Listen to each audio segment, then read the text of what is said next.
Կիրակի ժամը 22-ին Սուրանկյան հերթական թողարկմանը դիտեք։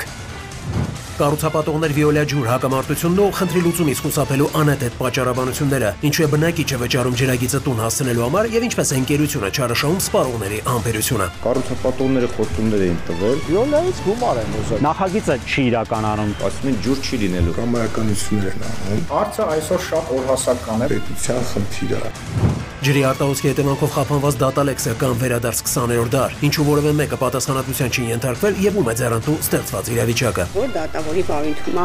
գործը գտնվում մոհավարույթունքներն թթային ծանոթությունները ուղարկում են միշտ ապեք դեն նետել կամ պատրել այն։ Այլևս դատարանը չի կարդում դատական ակտը։ Դա կրկնակի սահմանափակման ենթակա հանգամանք պետք է լինի։ Ինչ կարժենա այդ ամեն ինչը։ Գոյ թատրոնի գոյամարտը շարունակվում է կամ նախարարության որոշումը չեղարկել պահանջողները, ինչ օրեր շարունակ չեն հեռանում թատրոնի տարածքից եւ ինչու չեն հավատում իրավասուների խոստումներին։ Ոստիկանությունը ինչ է անում հիմա թատրոնում։ Դատարանների դռներն ենք։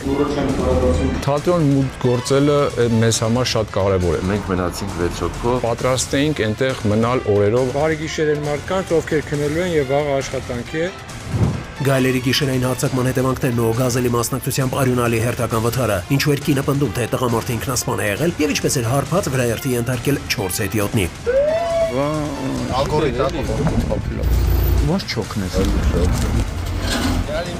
Բարդն էլ ոչ ստապ։ Բոգերից ծակեն։ Հենց անցակ պարտում է գետին։